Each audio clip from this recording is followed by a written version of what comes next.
Bueno, hola a todos, no sé si ya nos estáis accediendo, tenemos por aquí ya a mucha gente nueva.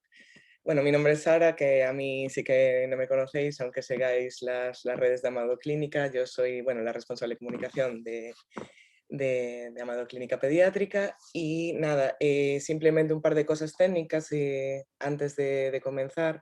Vais a estar silenciados, ¿vale? Porque si no se podría formar aquí un pequeño caos. Entonces, entre la primera jornada, que será Alfonso, y la segunda, que será la de Natalia, habilitaremos un turno de preguntas. Tenéis el chat habilitado también para si queréis pues, apuntar algo y no olvidaros. Para después os daremos paso y os abriremos el micro, si queréis también la cámara, como queráis. Y nada, otra cosa técnica que es muy útil, a la derecha en vista, si veis ahí en el margen superior derecho, podéis poner solo que se vea el hablante. Así pues solo estaréis viendo pues, primero a Alfonso y después a Natalia sin ver todos los cuadraditos de los que estamos por aquí, ¿no? Y nada más, espero que pues, os resulte interesante. Muchas gracias por estar aquí este sábado de Semana Santa y de seguirnos toda la semana del autismo, que la verdad que ha tenido una acogida brutal y estamos muy contentos. Bueno, ahora os lo contará Alfonso, que empieza ya su primera ponencia de esta jornada, que esté a lo largo de la vida. Así que nada, te damos paso, Alfonso. Bueno, gracias, Sara. Pues me uno a los agradecimientos de Sara. La verdad es que la acogida de esa iniciativa que planteamos hace unos meses, semanas, que fue el tema de Nadie es normal, pues tratando de visibilizar cosas que veíamos todos los días en la clínica, que eran trastornos del espectro autista. La acogida, la verdad es que ha sido muy, muy buena y ha superado todas nuestras expectativas. El cierre lo ponemos en las jornadas de hoy, que vamos a intentar, pues eso, hablar Natalia y yo. La dificultad que tienen estas jornadas es que nosotros hemos abierto un poco el acceso a todo el mundo, con lo cual no es que vayan dirigidas a un colectivo en particular, pues a lo mejor dirigido a familias o dirigido a profesionales de la educación o dirigido a psicólogos o logopedas o terapeutas, sino que lo hemos abierto a todo el mundo que quisiese acceder. Con lo cual es probable que mucha gente a lo mejor algunos conceptos le parezcan un poquito más complejos y otros demasiado fáciles. Entonces, bueno, pedimos así un poco de comprensión en cuanto a que vamos a ser bastante gente con distintas inquietudes. Eso sí, uno de los objetivos es intentar responder todas las preguntas y dudas que tengáis, como hemos hecho a lo largo de toda esta semana.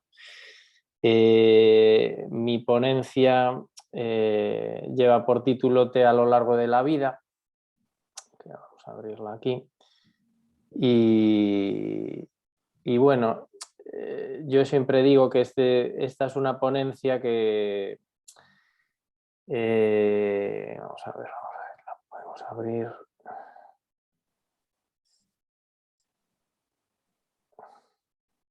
Ahí está.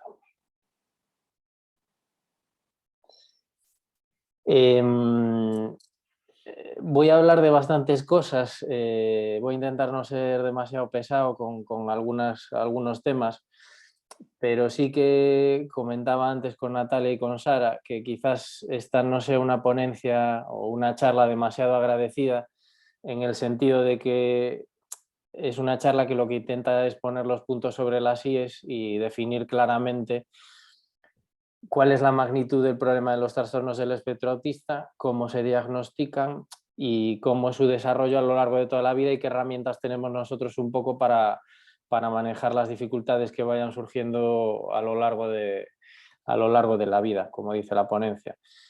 Voy a hablar de fármacos, que es como algo de lo que no se habla nunca en trastornos del espectro autista, y yo creo que es muy necesario que los neurólogos y los psiquiatras demos un paso adelante y hablemos de que existen muchas alternativas farmacológicas que pueden ayudar al manejo de este grupo de niños. Siempre que hablamos los médicos de fármacos, pues tenemos que señalar determinados potenciales conflictos de interés que en el caso de esta charla se reducen a ninguno, ¿vale? No hay ningún conflicto de interés en relación con esta charla. Preparando la charla o revisando la charla ayer, todos hablamos de que dentro de los trastornos del espectro autista, cada uno dentro del nadie es normal, todos tenemos unos patrones de interés restringidos. Muchos de los que me conocéis sabéis que mi patrón de interés restringido es Batman. Y ayer, bueno, la hablaba con mi madre cuando estaba hablando con ella del tema de la charla de hoy, que me daba a mí la impresión de que esta no es la charla que la gente quiere, pero sí que la charla que la gente necesita. Y la necesita porque es necesario que alguien les hable claro de cómo se hace el diagnóstico, cómo se hace el tratamiento y que existen alternativas. Entonces, parafraseando al comisario Gordon en El Caballero Oscuro, que dice que Batman no es el héroe que necesita Gotham, sino el héroe que se merece Gotham, sino el que necesita ahora, pues probablemente esta no es la charla que os merecéis, pero sí la que necesitamos todos. Voy a hacer una breve introducción, vamos a hablar de la importancia de los trastornos del espectro autista, por qué se producen, que es una pregunta que nos hacen muchos papás, ¿no? Pues por qué mi hijo tiene este problema. Vamos a hablar de cómo se hace el diagnóstico, que también es otro caballo de batalla en el día a día, ¿no? Cómo se diagnostica objetivamente un TEA. Vamos a hablar de las comorbilidades. Esa palabra tan rara quiere decir que generalmente los trastornos del espectro autista no vienen solos, sino que llevan una mochila con un lastre asociado, como pueden ser problemas anímicos, hiperactividad, problemas de impulsividad. Vamos a ver las comorbilidades, que yo creo que son las grandes olvidadas y sobre las que muchas veces en la consulta tenemos que poner el foco para resolver algunos problemas. Vamos a hablar del tratamiento, y del tratamiento sí que vamos a hablar sin cortapisas y claramente las opciones que tenemos, y luego vamos a concluir pues una serie de cosillas.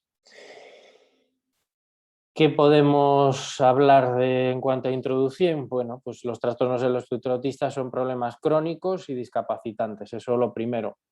Producen mortalidad y lo vamos a ver. Y eso es algo de lo que la gente tampoco le gusta hablar y es necesario también poner el foco ahí. También llevan asociados una serie de costes para las familias y para la sociedad en general, tiene un impacto negativo en la sociedad y tiene una muy elevada prevalencia. Hay una estadística que a mí me interesa mucho cuando evalúo enfermedades, que son los DALYs, en inglés serían los días de vida ajustados según la calidad de vida que tú tengas. Hay un concepto que utilizan mucho los anglosajones, que es, ellos lo que no quieren es prolongar la vida a costa de que tú no tengas una calidad de vida adecuada. Entonces, en lo que se basan casi todas las estimaciones que hacen a nivel poblacional y estadístico de intervenciones preventivas, ¿no?, de cara a solucionar algunos problemas, ellos lo ajustan por días de vida ajustados por calidad de vida. Es decir, que lo que nos interesa es que tengas una vida plena y completa y no tanto la duración de la vida. Y en eso sí que los problemas neuropsiquiátricos o del neurodesarrollo tienen muchísima más morbimortalidad o afecta muchísimo más a la calidad de vida, que como pueden ser las enfermedades cardiovasculares o incluso las neoplasias, ¿no? Están en el número 1 de días de calidad de vida perdidos. Y luego en cuanto a mortalidad, que eso es algo que no se habla mucho, pero para ponerlo en contexto, pues hay 36.000 suicidios en Estados Unidos y el 90% relacionados con problemas mentales o del neurodesarrollo, y produce una expectativa de vida que es 8 años menor al de la población general. Y eso es importante tenerlo en cuenta para valorar la importancia de este tipo de problemas, que a veces no se valora esto. En cuanto a costes, incluso mayores que enfermedades cardiovasculares y que el cáncer. Y sí que yo creo que hubo un cambio de paradigma a partir de 2013. Ahora todo el mundo conoce lo que es el CDC con esto del coronavirus, pero bueno, el CDC habla también de otras cosas y el CDC habla también de enfermedades mentales, que es el Centro de Control de Enfermedades de Estados Unidos, que a nivel mundial, pues bueno, es un poco el faro que todos seguimos en cuanto a cómo están las cosas. Y en 2013 hubo una especie de alerta en la cual, pues bueno, hablaban que la prevalencia de los trastornos del neurodesarrollo estaba aumentando exponencialmente y ya se consideraba que 1 de cada 5 jóvenes tenía un trastorno mental, un trastorno del neurodesarrollo. Ellos comentaban que esa prevalencia tan alta, ¿no?, y eso produce un impacto muy negativo, ya que son problemas que se producen al inicio del desarrollo de los niños, con lo cual el impacto que tienen en toda su vida pues es brutal, ¿no? Y ya lo hemos visto en cuanto a costes y a calidad de vida, con lo cual se considera un problema de salud pública mundial. ¿Cuáles son los trastornos del neurodesarrollo que son más frecuentes y más prevalentes? El principal, el TDAH, que le dedicaremos también una semana en algún momento, que la prevalencia varía según los estudios, pero en casi todos coincide que es más del 5%, ansiedad 3,5%, depresión 2%, y esa estadística que es del 2013 de trastornos del espectro autista, más de un 1%, eso ha aumentado, pues eso, en los últimos 7-8 años, y ahora se considera que 1 de cada 78 niños podría incluirse dentro de los trastornos del espectro autista, con lo cual, haciendo cuentas, pues vemos, por ejemplo, el impacto que puede tener pues en un colegio, ¿no?, convencional, pues la cantidad de niños con ese problema que puede haber. Vamos a hablar, pues eso, epidemiología, lo que comentábamos, ¿no? Al hilo de lo que acabo de decir, la prevalencia de los trastornos del espectro autista, veis el aumento brutal que ha tenido en los últimos 20 años.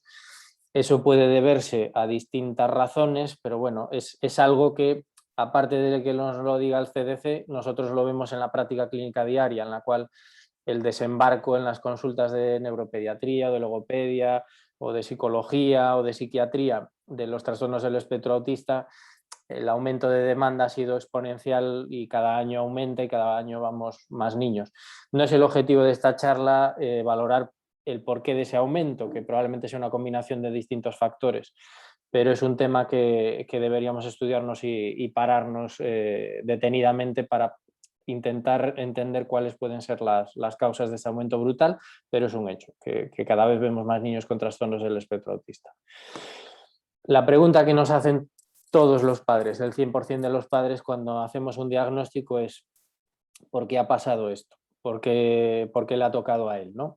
Y es una pregunta que es muy difícil de contestar, porque influye la genética y el ambiente. Influye de una manera y una interacción que es bastante compleja entre ellos.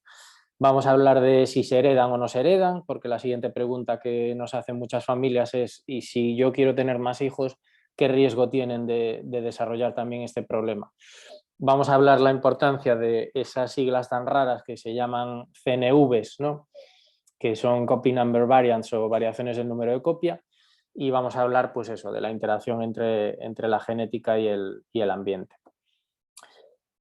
Esta diapositiva, que es horrorosa y súper fea, que la ponen todos los psiquiatras, es una diapositiva que es muy fea y es horrible, pero que es imposible simplificar más. La complejidad de los trastornos del espectro autista, y veis ahí que hablamos de genética, comorbilidades, que es lo que os decía que llevan asociados muchos trastornos del espectro autista, problemas de comportamiento, problemas médicos, biomarcadores, y luego en el medio los síntomas nucleares propios del trastorno.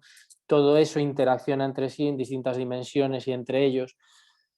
Y es simplemente, y no lo vamos a comentar punto por punto, pero es simplemente para que os deis cuenta de la complejidad de los trastornos del espectro autista y de que es necesario huir y salir corriendo de cualquier persona que os lo simplifique hasta el punto, por ejemplo, de si deja el gluten, esto se va a solucionar. Es decir, esto es algo tan complejo, interaccionan tantas cosas entre ellas de una manera tan complicada, que hay que tener en cuenta muchos aspectos para abordar este tipo de problemas. Por eso nosotros, y fue un éxito de estas jornadas, el que pudiésemos hablar distintos profesionales de distintas especialidades, pero que tenemos una visión común sobre esto. Yo creo que es el paradigma de una enfermedad o un trastorno que necesita un abordaje multidisciplinar. Hay distintos profesionales que pueden aportar muchas cosas y distintas visiones, pero de una manera coordinada para lo mejor del niño. Es simplemente para que os deis cuenta de lo complejo que es esto. El trastorno del espectro autista se puede presentar agrupado en familias, pero no todos los miembros tienen que presentar todas las mismas sintomatologías, y vemos que cada vez hay más avances en genética en los trastornos del espectro autista, en los trastornos del neurodesarrollo. Sobre todo los que tienen más base genética son esquizofrenia, depresión mayor, trastorno bipolar y, por supuesto, el trastorno del espectro autista. Si hay, esto lo dejo caer ahí, si hay hay distintos trastornos psiquiátricos y del neurodesarrollo y neuropsiquiátricos que tienen genéticas comunes, es fácil de pensar que pueden existir también dianas terapéuticas es decir, formas de abordar estos trastornos que pueden funcionar en distintas patologías, ¿vale? Aunque sean distintas patologías, tienen vías comunes. Lo dejo caer ahí para cuando hablemos luego de psicofarmacología. ¿Qué herencia tienen los trastornos del neurodesarrollo? Pues tienen una elevada heredabilidad. Eso quiere decir que si algún progenitor tiene algún problema, pues sus hijos tienen bastante riesgo de también tener esos rasgos, ¿no? Incluso mayor que el asma, la depresión o el cáncer de mama. Y esto, que no vamos a hablar de muchos estudios, pero es simplemente para que veáis que ya desde hace mucho tiempo, desde 2007, antes os decía que nosotros en cuanto a genética nos interesa mucho identificar lo que se llaman variaciones del número de copia. Yo siempre le explico a las familias que eso quiere decir si sus hijos tienen trozos de más o trozos de menos, cuando nosotros hacemos un estudio genético. Pues ya desde 2007 se vio que esas variaciones del número de copia, esos trozos de más o esos trozos de menos que se veían en algunos niños al hacer un estudio genético, tenían una asociación muy fuerte con trastornos del neurodesarrollo, en concreto con el autismo. Eso nos explica por qué nosotros solemos hacer en todos los niños en los cuales hacemos un diagnóstico un estudio genético de variaciones del número de copia. Eso sí, sabemos que no todo es genética, es decir, el ambiente tiene muchísimo que decir en este tipo de problemas. No todo es genética y hay condicionantes ambientales que pueden funcionar como gatillo, como trigger para desarrollar estos trastornos del neurodesarrollo. Muy importante, yo os comentaba que había variaciones del número de copia que hacían que un niño tuviese predisposición a desarrollar autismo, ¿no? Lo que hablamos con la genética. Pero no existen test genéticos que diagnostiquen autismo. Eso nunca va a pasar y eso es una confusión que vemos con mucha frecuencia en la consulta, que es que nosotros indicamos un test genético, ese test genético viene normal y a veces las familias, pues porque nosotros no nos hemos sabido explicar bien o alguien se lo ha explicado de otra manera, pues nos comentan, pero entonces es que no tiene autismo. No, nosotros lo que intentamos identificar en el estudio genético es si vemos algún gen que predisponga a desarrollar un trastorno en el neurodesarrollo, pero no hay ningún test genético que diagnostique autismo. Eso sí que no existe. Los test genéticos los tenemos que considerar especialmente si hay alteraciones, pues si un niño tiene la cabeza muy grande, la cabeza muy pequeña, o si es muy alto, muy delgado, o si tiene algún otro tipo de malformación asociada, ¿no? Pues un problema de corazón o de riñón. Eso era el abordaje que hacíamos anteriormente. Ahora hemos visto que simplemente con que un niño tenga un diagnóstico objetivo y bien hecho de un trastorno del espectro autista es muy recomendable hacer el estudio genético. Y esto que no es, bueno, no es echarme flores, nunca sé cómo meter un poco los estudios que hacemos nosotros, pero bueno, sí que algo que me planteé yo en la consulta de neuropediatría cuando empecé era sobre todo la variabilidad en la asistencia. Y lo comentaba Natalia con la familia de Xavi. Ellos además lo comentaron con una elegancia encomiable y como una crítica muy constructiva, que sí que las familias con este tipo de problemas se encuentran mucha variabilidad según el profesional que realice el abordaje. Entonces, pues te puedes encontrar pues, con un profesional que a lo mejor pues, no está tan familiarizado con los estudios genéticos y a lo mejor pues, no los pide. Otro, pues a lo mejor como yo, que es más friki y sabe cómo van estas cosas y le interesa mucho la genética, y a lo mejor pues también me puedo pasar de frenada pidiendo estudios genéticos o pensando en cosas. Entonces, en eso sí que a mí me parecía tan importante el saber cuándo realizar un estudio genético que mi tesis doctoral pues se basó en eso, que quiere decir que tú ves un niño con un trastorno del espectro autista, un trastorno del neurodesarrollo del tipo que sea, un trastorno por déficit de atención, incluso un trastorno específico del lenguaje, y tú ves y tú dudas si tienes que hacer un estudio genético o no, bueno, pues ya hay escalas validadas y esa la hemos desarrollado nosotros que te predicen si tienes que hacer un estudio genético o no lo tienes que hacer. Y en general, si un niño tiene un trastorno del espectro autista, hay que hacer un estudio genético principalmente para detectar variaciones del número de copia. Sin meterme lo mismo en demasiados estudios, simplemente para que sepáis en cuanto a estudios genéticos que hay muchos algunos trastornos del neurodesarrollo, trastornos neuropsiquiátricos que tienen bases genéticas comunes, como puede ser trastorno espectro autista, trastorno por déficit de atención con hiperactividad, depresión, trastorno bipolar o esquizofrenia. Y vuelvo a repetir otra vez, si tienen bases genéticas comunes, aunque sean diferentes entre sí, puede haber una base biológica común sobre la que actuar. Y vamos a hablar ahora del tema psicofarmacología posteriormente. Eso sí, y es algo que hemos comentado mucho en la clínica. Si nosotros tenemos un estudio que nos dice que existe una base genética común de este tipo de trastornos, no tiene mucho sentido que nosotros lo veamos como si fuesen compartimentos estancos. Es decir, yo tengo un TDAH, pero no puedo tener un TEA, pero no puedo tener un TEL, pero tengo unos tics, pero tengo una dislexia, pero ahora tengo ansiedad.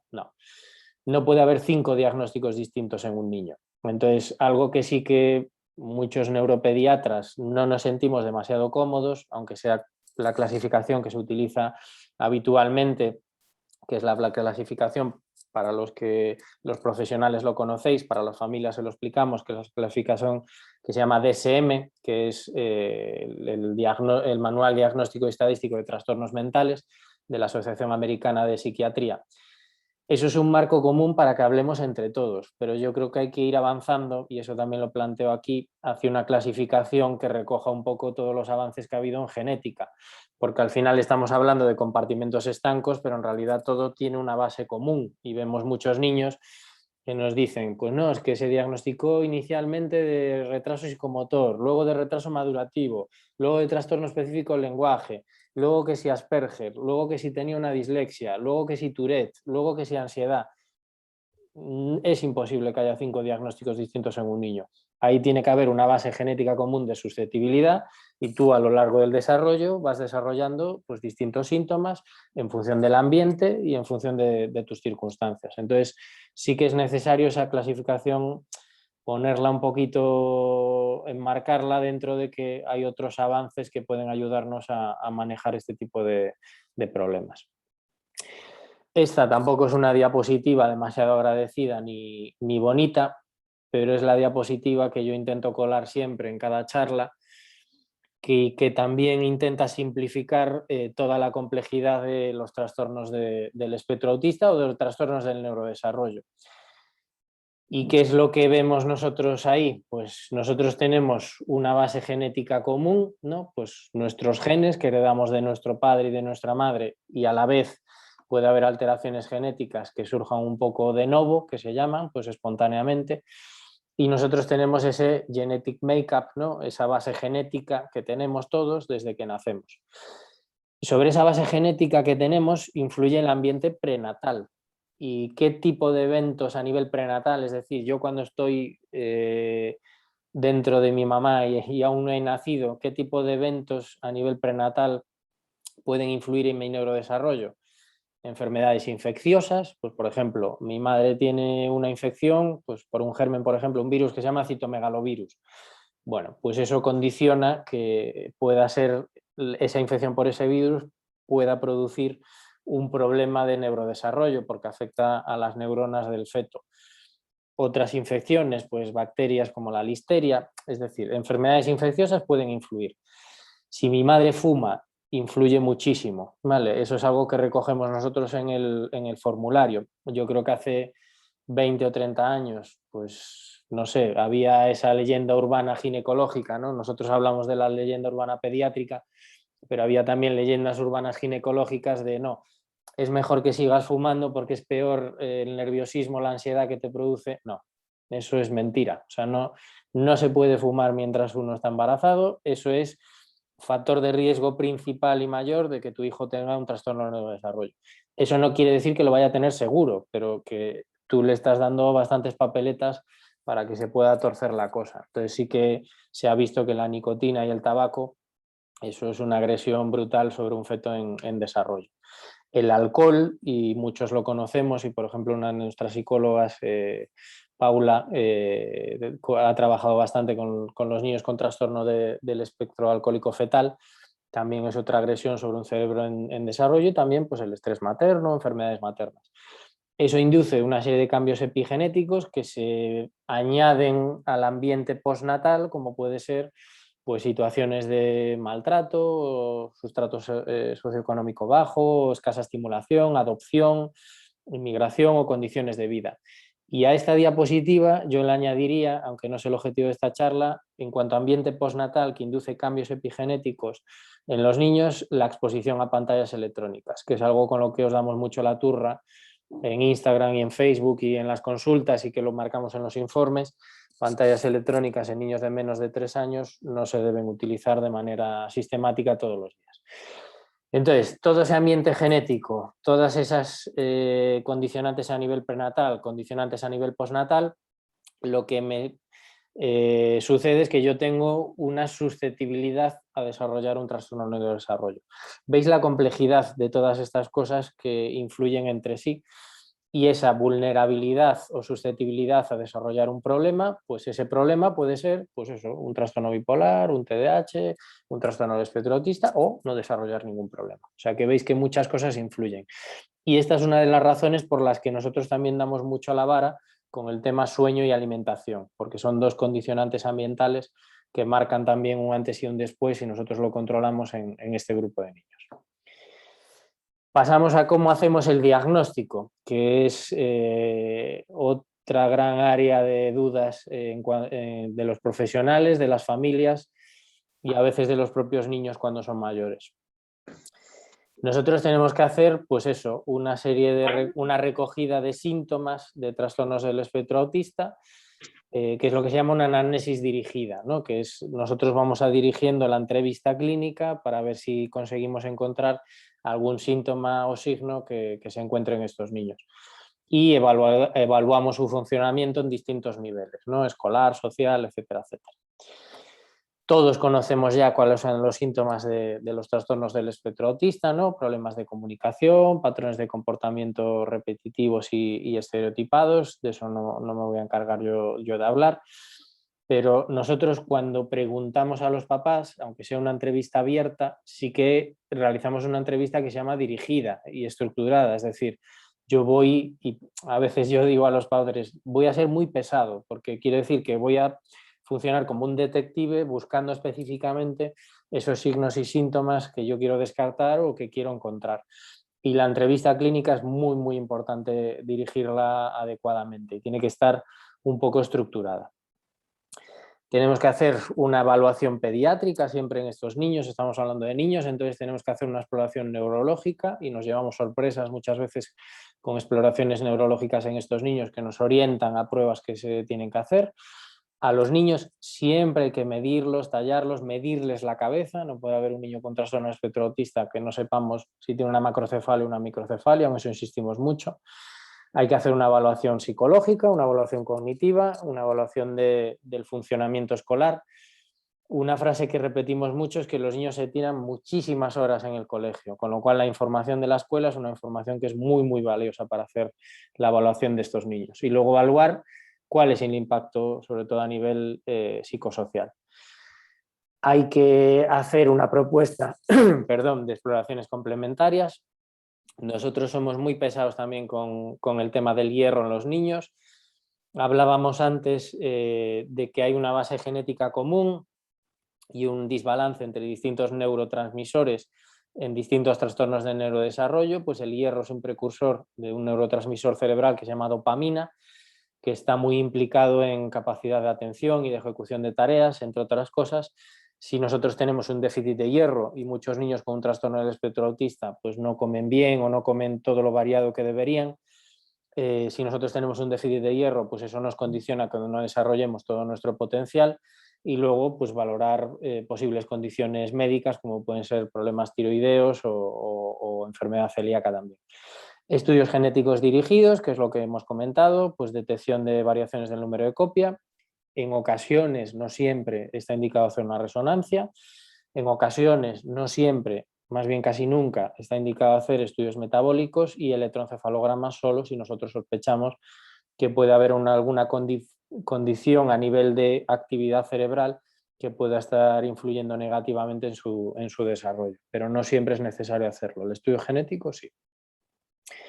El funcionamiento social, nosotros lo que tenemos que ver es cómo se relaciona con sus pares, con otros niños, cómo se relaciona con sus padres y cómo utiliza su tiempo libre. Evaluamos con anamnesis, con cuestionarios, con escalas. El funcionamiento escolar es fundamental. Para los que no lo hayáis visto, el directo que hicimos con Ana, la coordinadora infantil del SEC, yo creo que es muy recomendable pararse y guardar un ratito para verlo, porque es difícil ver a una profesional de la educación con tanta formación y tan dedicada y que comunique las cosas tan bien como Ana, y precisamente creemos que ha sido un acierto invitarla al directo, porque ha generado muchos comentarios y las familias yo creo que han visto un faro dentro de los distintos abordajes que se hacen a veces en los centros educativos, ¿no? Y sí que Ana es una persona que, bueno, que se dedica a los niños y que es devota de tratar de proporcionarles la mejor educación posible. ¿Qué valoramos? La escuela, el curso, la información de sus profesores, que son los que están con él muchas horas todos los días, la información de los padres acerca del centro escolar y luego indicativos de disfunción escolar que tienen muchos niños, ¿no? En ocasiones nos entrevistamos con los profesores, pedimos casi siempre una notita, un informe para ver un poquito, poner negro sobre blanco cuáles son las dificultades en el día a día, y muchas veces muchos de los profesionales que trabajan en la clínica incluso en algún momento se han llegado a desplazar a los centros escolares para ver cómo funcionan los niños en ese ámbito. Y llegamos al punto que os comentaba inicialmente de las comorbilidades, que es esa palabra tan rara y que yo creo que son las grandes olvidadas en los trastornos del espectro autista, y que en un alto porcentaje es lo que produce más disfunción en estos niños, sobre todo a lo largo de la vida. Algo que comentamos con los padres es que en cada momento del desarrollo va a ser necesario abordar distintos problemas. La intervención no va a ser homogénea a lo largo de toda la vida, sino que no va a ser igual los problemas que vamos a afrontar en un niño de 2-3 años que los que vamos a afrontar con un niño de 5 o 6, que los que vamos a afrontar con un niño de 9-10, que los que vamos a afrontar con un niño de 15-16, que los que vamos a afrontar con un niño de 20. No van a tener nada que ver ni van a ser iguales las intervenciones, y vamos a tener que ir adaptándonos a cada momento de su neurodesarrollo, tratando distintas comorbilidades que van a surgir.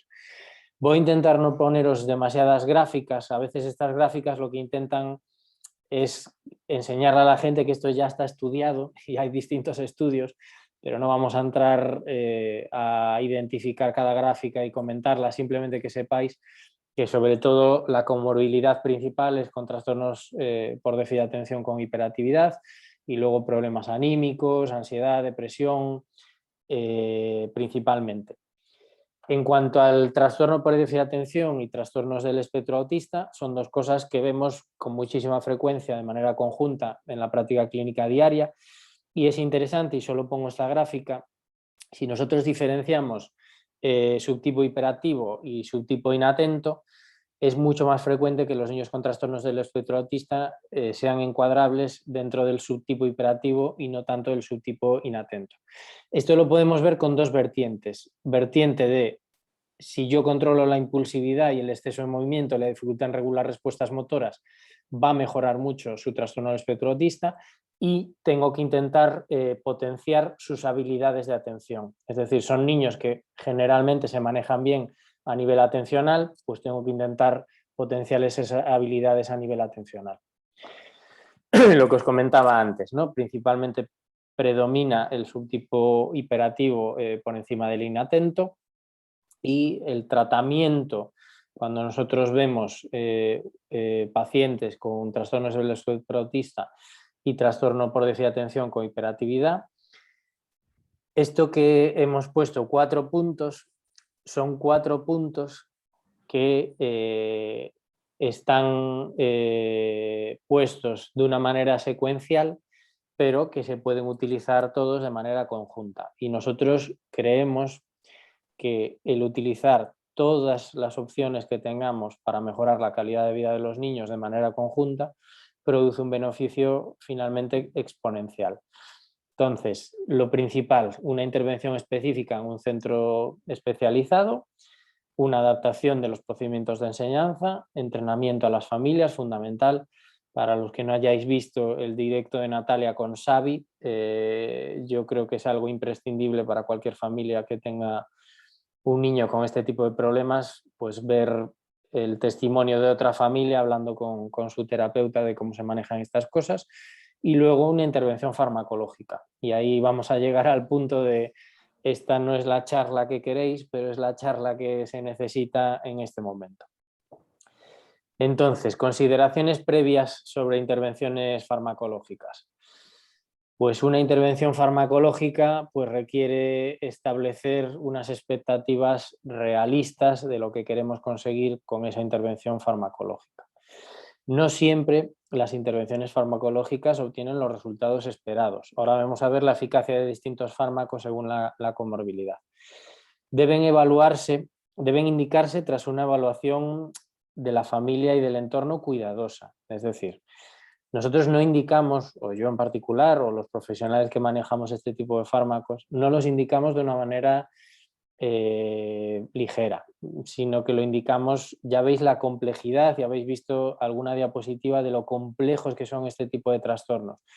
Evaluamos distintas condiciones, evaluamos cuáles son los signos y síntomas nucleares que producen más problema.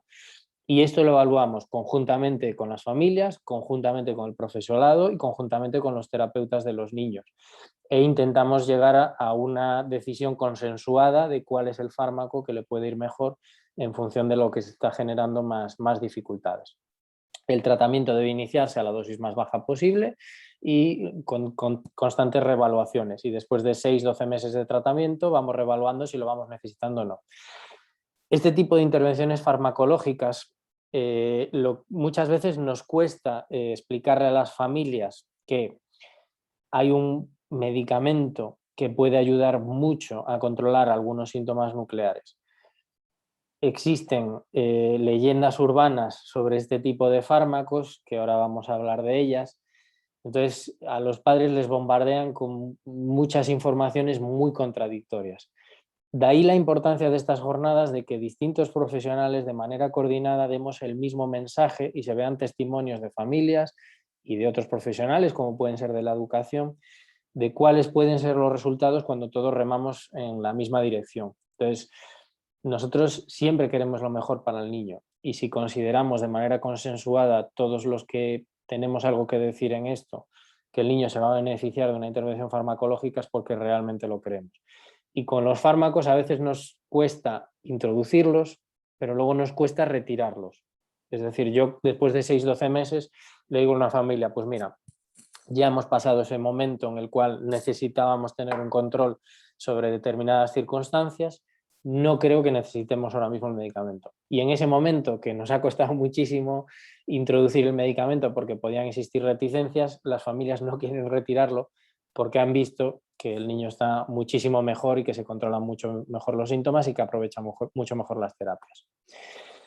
Otra cosa que tenemos que tener en consideración dentro de los fármacos es que la ausencia de indicación por agencias regulatorias no es sinónimo de prohibición. Nosotros en pediatría, y ponemos siempre el mismo ejemplo, yo no puedo utilizar el ibuprofeno, que es el Dalsy, yo no lo puedo utilizar por ficha técnica en un niño de 4 meses. No puedo utilizar ibuprofeno. La ficha técnica me dice que no debo utilizar ibuprofeno. Sin embargo, en un niño prematuro que está en una UCI, le puedo poner ibuprofeno endovenoso. Eso no tiene ningún sentido, pero se entiende porque los niños que están en una UCI en neonatos a veces necesitan ibuprofeno. Entonces, lo que hizo la empresa farmacéutica pues, es desarrollar un ensayo clínico para valorar pues, un poco cómo es el ibuprofeno en niños prematuros, que ya sabes que no va a haber ningún problema porque si no lo hay en otros niños. Pero no le interesa mucho a nivel de costes, pues hacer un ensayo clínico en niños de 4 meses. Entonces, le da igual pues eso, que el ibuprofeno no se utilice por debajo de los 6 meses. Entonces, eso, la ausencia de indicación no quiere decir prohibición, ¿vale? No es sinónimo de prohibición. Y eso hay que valorarlo adecuadamente. La utilización de fuera de ficha técnica, pues la evaluamos con las familias.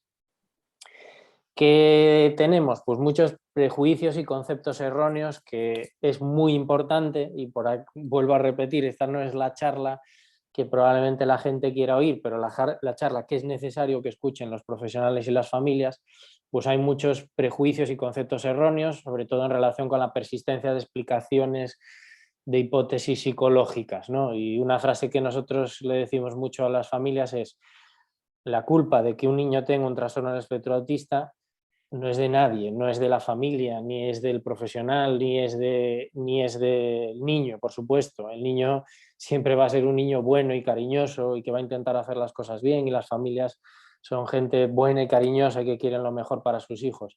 El problema lo tengo yo si yo no utilizo todas las herramientas que tengo para desarrollar el potencial que tiene ese niño. Entonces, yo no estoy haciendo bien mi trabajo si le estoy privando de algo que le puede mejorar su calidad de vida. ¿Qué pasa? Pues que hay muchísima mala prensa, hay estadísticas alarmantes, luego el DSM, que hemos visto que no es con lo que nos sentimos más cómodos, la clasificación diagnóstica psiquiátrica de los trastornos en el desarrollo, pues a veces hay ciertos acertijos diagnósticos que no contribuyen a eso, y luego a veces prejuicios incluso de la propia profesión médica. Ha sido un ejemplo de prejuicios y conceptos erróneos con respecto a fármacos lo que ha ocurrido, por ejemplo, ahora con las vacunas del coronavirus. Y eso es algo que muchos nosotros lo hemos ido viendo, como tomando palomitas desde casa diciendo, pues ahora me entiende la gente cuando yo intento explicar fármacos y medicamentos y indicaciones y fichas técnicas y farmacovigilancia y demás. Habéis visto, bueno, esa corriente de mala prensa que han tenido las vacunas del coronavirus ya antes, que si se han hecho muy rápido, que si no sé qué, que si las farmacias, que si no sé cuánto. Y en el momento en que todos los profesionales médicos hemos ido en tropel a ponernos la vacuna, vamos, la primera que nos pasase por delante, porque conocemos cómo son los procesos de validación de los fármacos y cómo es la farmacovigilancia, de un plumazo se eliminaron todos los prejuicios frente a las vacunas, y de repente de decir la población española que solo el 30% se pondría la vacuna, al 80% que les llaman se ponen la vacuna.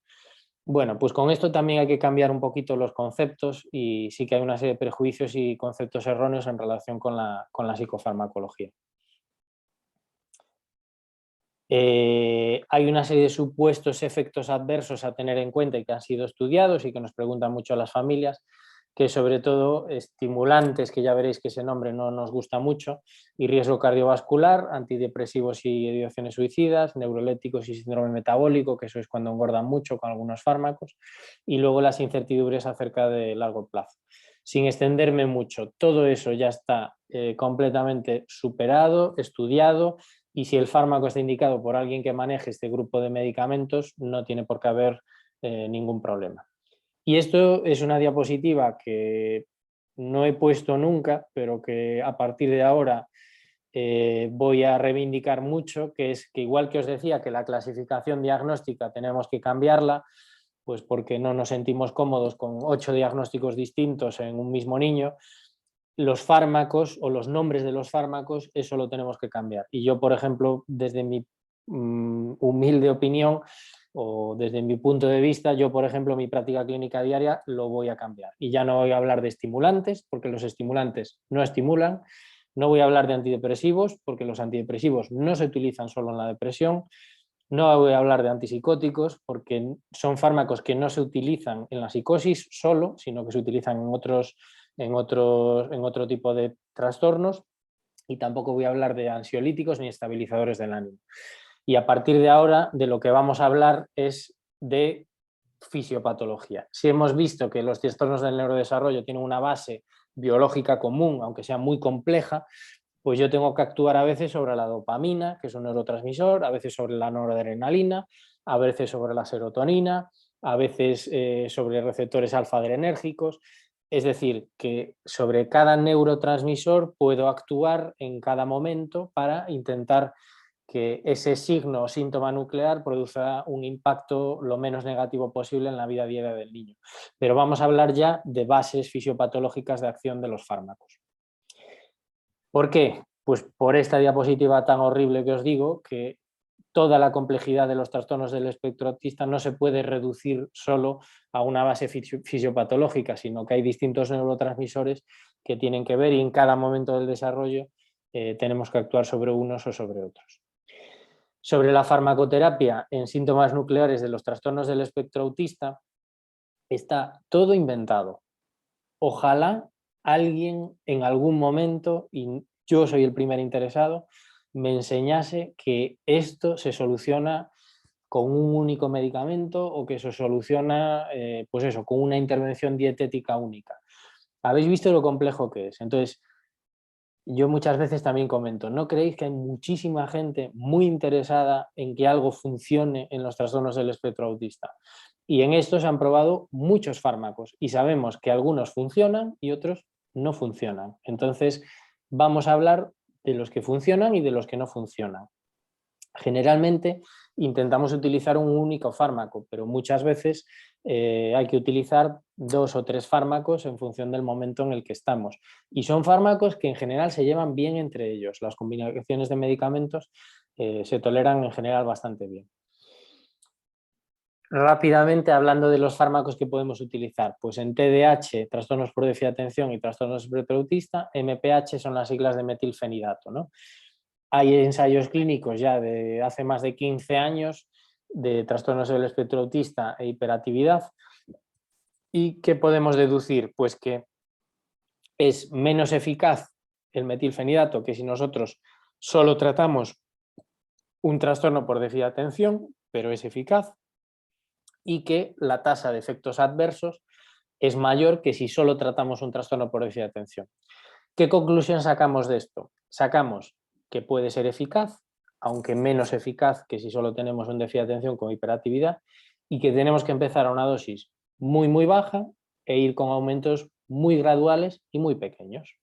Haciendo eso no tiene por qué haber ningún problema cuando nosotros lo indicamos adecuadamente.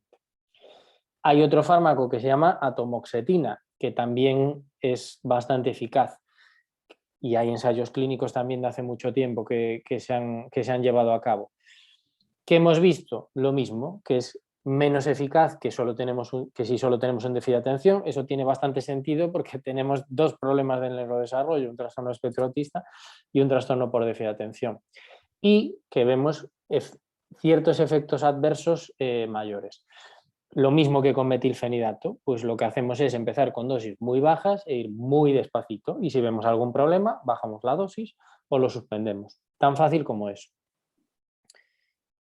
Y ahora llegamos a un signo o síntoma nuclear que es la irritabilidad, que es algo que condiciona una mala calidad de vida para los niños y para los padres y adultos y cualquiera que trabaje con ellos. Irritabilidad en niños con trastorno del espectro autista. Pues esto es algo que le decimos a las familias. Hay 2 fármacos que se llaman risperidona y aripiprazol, que no es que nosotros los utilicemos ni siquiera fuera de ficha técnica o haciendo cosas raras, no, sino que están aprobados para el tratamiento de la irritabilidad, incluyendo síntomas de agresión hacia otros, autoagresiones, temper tantrums, que son esos brotes que tienen algunos niños, ¿no?, que no saben cómo manejarlos, cambios de humor en niños y adolescentes con trastorno espectro autista. Y esto es algo que hay que decirlo bien alto. ¿Eso quiere decir que todos los niños con trastornos del espectro autista hay que utilizar fármacos? No, pero en algún momento puede ser necesario.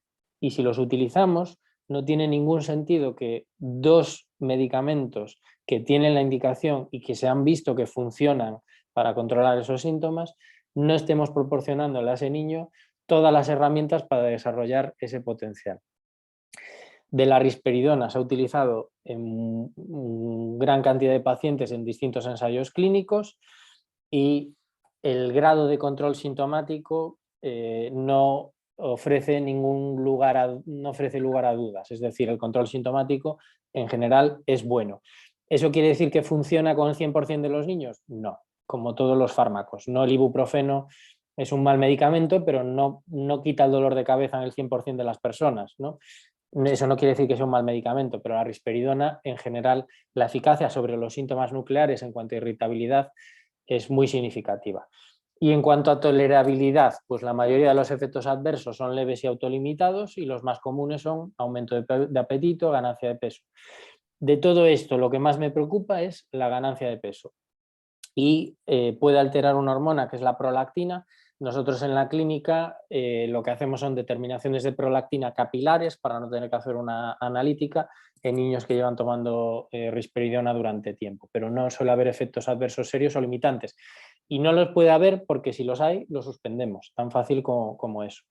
El aripiprazol es otro fármaco con el que nosotros nos sentimos muy cómodos, sobre todo a lo largo de la vida, que en ocasiones lo tenemos que utilizar. Y lo mismo, también hay muchos ensayos clínicos realizados que valoran la eficacia en cuanto a irritabilidad y mejoran mucho la sintomatología. En esto, solo quiero detenerme en esto cuando la gente nos comenta, ¿pero lo va a tener que usar mucho tiempo? Pues probablemente no, pero si lo tiene que usar mucho tiempo, no serían malas noticias, porque quiere decir que está siendo eficaz y que es bien tolerado. Hay ensayos clínicos a más de 2-3 años vista de uso de aripiprazol de manera continuada en niños con este tipo de trastornos. O sea que la seguridad y la eficacia a largo plazo también está muy estudiada. Veis que aquí ya no hablo de antipsicóticos, sino que hablo de antagonistas mixtos de los receptores de dopamina y serotonina, que es lo que son la risperidona y el aripiprazol. ¿Veis esa línea en el medio? Pues todo lo que está a la izquierda, viendo desde aquí, todo lo que está a la izquierda de esa línea, esos son ensayos clínicos que se han realizado, aleatorizados, randomizados, doble ciego, controlados con placebo, que es el mejor ensayo, es el que le exigen a las vacunas del coronavirus, por ejemplo, para probarlas y para utilizarlas. Todo lo que está a la izquierda quiere decir que han demostrado que es eficaz y seguro. Y veis que todos los ensayos clínicos que se han hecho con risperidona y aripiprazol han demostrado su eficacia y su seguridad. Y veis que no son 1 ni 2, sino que son más de 10 ensayos clínicos realizados con risperidona y aripiprazol. Con lo cual, conclusiones de lo que os he comentado, ¿no? Que era la charla a lo mejor que no os merecéis, pero sí que la charla que es necesario dar, sobre todo en unas jornadas de este tipo, orientadas también a profesionales y a familias, que concluimos que es necesario establecer una impresión diagnóstica en base a una historia clínica, nos necesitamos apoyar en test y escalas validadas para estar todos en la misma página y saber de lo que hablamos. No existen test objetivos, aunque tenemos escalas validadas que nos ayudan y evaluaciones a definir cuáles son los problemas sobre los que actuar. La importancia de la detección temprana y la intervención precoz, eso es fundamental. Y tratar las comorbilidades, ¿no? Lo que os he comentado yo. En cada momento de la vida pues tendremos que actuar sobre determinados síntomas nucleares, ¿no? Pues de repente ahora estamos muy impulsivos, muy irritables, ahora tenemos problemas anímicos, ahora los comportamientos repetitivos es lo que más nos limita. Bueno, pues en cada momento podemos ir actuando en conjunción con nuestras terapeutas y en conjunción con el centro escolar y las familias, pues a veces tenemos que utilizar intervenciones farmacológicas. Así como os comenté que mi patrón de interés restringido es Batman y empezaba con una diapositiva que decía que esta no era la charla que a lo mejor se merecía, pero sí la charla que era necesario. También, aunque yo hablé de fármacos, intervenciones y dopamina y serotonina y estudios genéticos y la complicación de los trastornos del espectro autista, al final cualquiera puede ayudar a un niño con un trastorno del espectro autista, ¿no? Y como le decía el comisario Gordon a Bruce Wayne de pequeñito, después de haberlo ayudado con sus padres, ¿no? Pues un héroe puede ser cualquiera, incluso cualquiera que le ponga a un niño que lo necesita, pues un abrigo para calentarlo y decirle que todo va a ir bien, ¿no? Simplemente, pues eso, un abrazo o que el niño se sienta protegido o que sepa que todos vamos a remar en la misma dirección para que desarrolle todo su potencial, pues eso ya es suficiente para contribuir a minimizar el impacto negativo que tienen este tipo de problemas en estos niños. Pues nada, gracias a todos. Hasta aquí mi charla y mi ponencia y cedo la palabra. Ahora Natalia os va a comentar un poco su ponencia. Sí, antes de que empiece Natalia, solo comentar, porque hay mucha gente nueva que no estaba al principio. Bueno, me presento, que no me conocéis, yo soy Sara, responsable de comunicación de Clínica Amado, y os decíamos que tendréis oportunidad de hacer preguntas al final, ¿vale? Ahora mismo estáis todos silenciados, porque bueno, sería un poco caótico si no. Así que tras la charla de Natalia, pues si queréis hacer alguna pregunta, pensárosla, guardaosla, perdón, para después, y abriremos turno. Cosas técnicas que como estáis entrando y muchos no estabais en el principio, si le dais a vista, le dais solo hablante, podéis ver solamente en pantalla, sin ver todos los cuadrados de los 22 que estamos participando ahora en esta jornada, pues solo veis, pues en este caso a Alfonso, y ahora solo veréis a Natalia si le dais en vista, arriba a la derecha, a hablante. Y bueno, gracias por estar aquí a todos. Por mi parte nada más, Natalia, pues cuando quieras empieza pues la ponencia de lenguaje y comunicación. Bueno, no sé si lo veis bien, porque yo me veo en una esquinita. Perfecto. Bueno, nada, le cambié un poco el título. Antes era lenguaje y comunicación, pero ahora me voy a hablar un poquito de comunicación y lenguaje. Sí que creo que todos tenemos claro que no hablamos de lo mismo cuando hablamos de dificultades a nivel de comunicación y a nivel de lenguaje, aunque todo lo englobamos siempre en lo mismo, porque no es fácil ni es posible poder separar una cosa u otra. Para mí lo primero es comunicar y como logopeda, lo primero que observo es pues, si hay intención comunicativa, si el niño tiene interés por contar, por iniciar la interacción y si hay habilidades comunicativas. Y en todo esto, en lo que más me fijo es quizás en esa intención comunicativa de cara a un trastorno de neurodesarrollo, ¿no? Cuando son pequeñitos y a partir de los 12 meses, que es cuando más herramientas, cuando más vemos a los peques dentro de logopedia, pues lo que más pistas me va a dar de una dificultad hacia una cosa o hacia otra va a ser lo primero, ¿no? La intención comunicativa que ese niño tenga. Las habilidades comunicativas, pues siempre le explico a los papás, ¿no? Pues cuando le haga una pregunta que me diga sí o no o que me añada cosas en esa respuesta, me va a dar muchas pistas a cómo es la interacción, a cómo es la conversación y a cómo es la comunicación en general y las habilidades conversacionales. Pero no es fácil separar una cosa u otra y es muy importante también observarlos mucho y jugar mucho, ¿no? A partir de los 12 meses, una de las cosas que más me fijo en cuanto a la comunicación es el uso también de gestos. Para mí, un niño que tenga una dificultad a nivel de lenguaje oral, por ejemplo, pero que compense con signos o con gestos naturales, pues me da muchas pistas de que tiene herramientas para poder comunicarse y que hay una intención para poder hacerlo. Por ejemplo, con el gesto del dame, con el ven o con el señalar, ¿no? Que el señalar es la herramienta comunicativa más potente que nos va a facilitar muchísimo que los demás nos entiendan. Siempre le digo a los papás, si nos fuéramos a China, que quizás ahora no es el mejor momento, pero si nos fuéramos allí y quisiéramos comprar algo, quizás señalando, pues nos entendería todo el mundo, ¿no? Pues poner un ejemplo de lo eficaz que llega a ser esa herramienta comunicativa y para mí un primer objetivo siempre, que los niños aprendan a señalar para poder incluso integrar un sistema de comunicación alternativo si fuera necesario. ¿Qué va después? Pues ¿qué observo después? El lenguaje, sobre todo las primeras palabras que sean diferentes de mamá y papá y que las palabras que utilice el niño sean en buen contexto, ¿vale?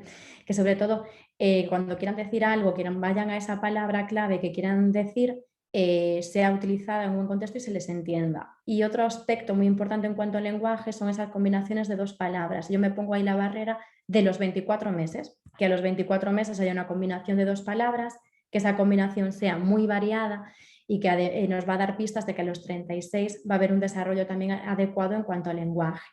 ¿Variada a qué me refiero? Pues que tenga artículos más nombres, que tenga verbos, que tenga sobre todo nombres, que sea muy variado también. Y ahí os pongo siempre una tabla que me gusta añadir, pero simplemente para que veáis un poquito toda la evolución que tiene que tener el léxico y el vocabulario desde ya a partir de los 12 meses, ¿no? Y sobre todo que entre los 12 y 18 es un inicio quizás más lento a nivel de adquisición y expresión de vocabulario, pero que a partir de los 18 meses tenemos que ver una explosión muy gradual y además muy fuerte, porque es que a los 48 meses más o menos estamos en unos 1.200, 2.000 palabras adquiridas y expresadas, ¿no? Sé que siempre dentro del lenguaje tenemos la comprensión y la expresión, y a mí me gusta mucho explicárselo a las familias también. Un poquito la idea de mi charla es sobre todo que vayamos más allá de todo lo que implica, ¿no? El lenguaje, comunicación, que lo metemos siempre en el mismo saco, y a las familias siempre les digo, tenemos que fijarnos mucho en qué es comprender y qué es expresar, porque la comprensión va a ir antes siempre de la expresión y yo no voy a poder expresar algo que primero no entiendo o que no sé cómo poder hacer. Y aquí es un poquito donde me suelo centrar, en todo el tema de la comprensión. Pues si hay un seguimiento de órdenes, si ese seguimiento de órdenes son órdenes más simples, si son órdenes encadenadas o órdenes inferenciales, ¿no? Que son quizás las que más observo también, porque me indican qué tal es esa comprensión a nivel de desarrollo. Pues ahora comería fruta, igual no quiero decirle al niño en sí que me la voy a tomar, pero sí que implica esa comprensión a nivel de comunicación también. O las rupturas comunicativas, es decir, cuando estoy jugando con un niño, le digo, ¿esto qué es? Me dice, campana. Y no me da pie a poder seguir hablando ni a poder seguir comentando con ellos nada más, pues ahí sí es cierto que también me indica esa comprensión que está relacionada con esa comunicación y con esas habilidades comunicativas también. En cuanto a la expresión, esto es algo que siempre pongo de ejemplo y que le digo a los papás. Dentro de nuestro vocabulario tenemos palabras autónomas, palabras clave, esas palabras que tienen una relación visual con algo, ¿no? Yo le digo, pues si es una mesa, puedo pensar en una mesa, si es una puerta, puedo pensar en una puerta.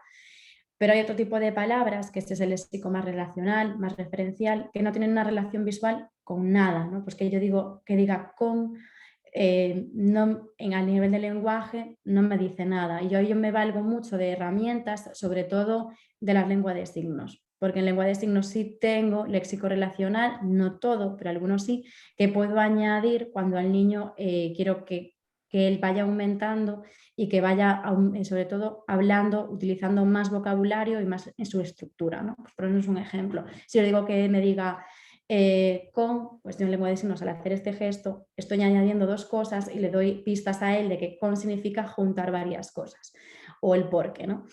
Y en nuestro léxico también tenemos, sobre todo, muy importante, las palabras de alta y baja frecuencia. ¿Y ahí qué hago? Pues sobre todo listas de vocabulario más frecuentes según la edad del niño. Para mí siempre el vocabulario tiene que ser funcional y el niño tiene que saber para qué utilizarlo. Si yo veo vocabulario de alta frecuencia, sé que el sí, la respuesta de sí, de no, de dame, tiene, sobre todo nos va a apoyar mucho a nivel de que luego puedan expresarse y puedan utilizarlo. Y deben de ser quizás las primeras palabras que yo enseño, junto con el quiero y el no quiero, ¿no? Como comentaba en el directo con los papás el otro día, es muy importante que los niños adquieran también y puedan decir que no quieren algo, no solo por tener una dificultad tienen que aceptar hacer todo. También me fijo en los errores de evocación, es decir, si ellos son capaces de esa fluidez verbal, de poder acceder a su vocabulario y poder expresarlo. Y uso de gestos. Para mí también, como os decía, es muy importante si los niños de forma natural utilizan gestos y esos gestos anticipan a la palabra, la acompañan o la sustituyen. También me da muchas pistas de dónde puede estar la dificultad y dónde tengo que intervenir y reforzar en cuanto al lenguaje expresivo. Siempre les pongo una imagen, es bastante fea, pero me da muchas pistas y por ejemplo aquí, ¿no? Pues le preguntaba a Clara por qué los niños llevan bufanda y Clara me respondía frío. Entonces me da muchas pistas a nivel de lenguaje de qué ocurre para que ella solo me exprese eso. Si es cierto que bufanda lleva frío, pero por ejemplo, si ves toda la imagen ahí, pues podría decir pues, que van igual al cole o van a algún sitio, están en la calle. No me da pie poder seguir conversando con ella ni poder seguir continuando la charla con ella porque ella simplemente me dice frío. Entonces va a una palabra autónoma, es decir, a una palabra clave e importante, pero no añade más información, ¿no? Entonces, este tipo de tareas que yo pongo en las valoraciones, por ejemplo, me dan muchas pistas de su acceso al lenguaje, sus habilidades a nivel comunicativas y si me añade o no me añade información.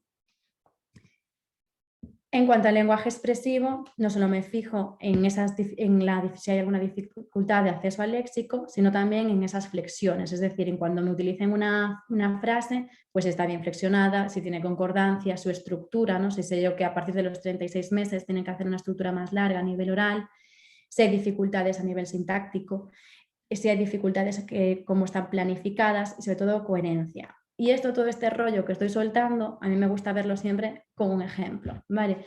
Y el ejemplo es, pues, Yago, que tiene 5 años, el que valoré no hace mucho, que le pedía que me contara el cuento de los 3 cerditos.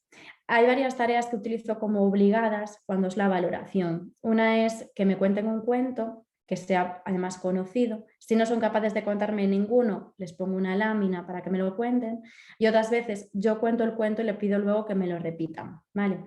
Entonces, dentro de todas esas estrategias apunto y anoto todo. Y en Yago, por ejemplo, es un niño que para poder decirme el cuento de los 3 cerditos, creo que en este caso, veis todas las dificultades a nivel de lenguaje que tiene, ¿no? Pues decía, el lobo bo por la noche, no entiendo muy bien ahí qué dice, azúcar comida, es decir, veis que a nivel de planificación, de estructuración, incluso de fluidez, porque repite mucho el después, tiene muchísimas dificultades para poder acceder a su vocabulario, para utilizar la flexión nominal y verbal, para esa coherencia a nivel narrativo. ¿Y qué implica eso? Pues todas las dificultades que luego va a tener para poder comunicarse con los demás.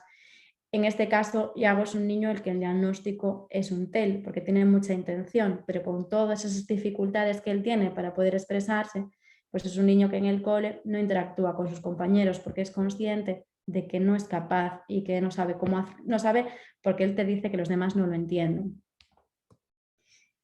La pragmática para mí es otro aspecto súper importante dentro de todo el lenguaje, quizás la menos conocida, o por lo menos para mí la que más he hecho en falta cuando hablo con profesionales o cuando le comento a los papás un poquito en lo que yo me fijo en la valoración. La pragmática es todo lo que tiene que ver con situarnos en nuestro turno de habla, en seguir una conversación, en realizar inferencias. Y, por ejemplo, ahora mismo que estoy con una niña Asperger que se llama Patri, utilizo mucho la revista ¿Qué me dices? Porque es una de las estrategias que más me gusta y es muy inferencial y muy interpretativa, ¿no? Entonces, cuando le preguntaba a Patri, ¿qué quiere decir lo da todo en el cumpleaños de su hija? Patri me decía, pues no sé qué significa lo da todo. Y para mí es un gran ejemplo de que si yo quiero llegar a que un niño con TEL, con una dificultad de lenguaje o con TEA, comprenda nuestro mundo, es decir, todas estas cosas que no nos damos cuenta de lo inferenciales que son, pues tengo que ser práctica. En este caso a ella, la que me dices, le gusta mucho y es el recurso que más utilizo. O que Justin Bieber se embolsa un pastizal tras vender su casoplón y ella no me diga que eso significa que al final vendió su casa y ganó mucho dinero. Todo este tipo de cosas son objetivos que yo ya me planteo cuando son muy pequeñitos, ¿no? Le decía el otro día en la entrevista con los papás de Xavi, que todo lo que yo quiera hacer ahora, me planteo como objetivos, quiero que tenga una repercusión en el futuro. Y si Xavi ya con casi 3 años es capaz de entender bromas, pues yo sé que esta parte pragmática pues también se está trabajando y que es un objetivo también fundamental para el día de mañana. Y ahora os voy a hablar un poquito de Julián. Julián también tiene una dificultad de lenguaje y una de sus preocupaciones estos días que me gustó añadir, aparte de que le encanta el celta, es que no era capaz de diferenciar entre guapo y riquiño. Y volvemos un poquito a lo de antes, ¿no? Quizás guapo es una palabra de alta frecuencia, una palabra que utilizamos mucho, pero riquiño ya tiene muchos componentes sociales y de dobles sentidos que también a veces tenemos que explicar. Entonces, bueno, lo que hicimos fue ahí con una foto del Celta, ver un poco pues qué jugadores son guapos y qué jugadores son más riquiños. Y bueno, él lo tuvo claro. No os voy a desvelar un poco el resultado porque no compartíamos algunos, Julián y yo. Y Álvaro es otro peque que la verdad que llevamos trabajando ya 1 año y está trabajando muy bien, y yo utilizo en la clínica mucho a mis compañeros, tanto sobre todo a los de administración, son los que más me aguantan para jugar con los peques. Y uno de los objetivos que tenía con él era sobre todo el tema más de comunicación y de conversación.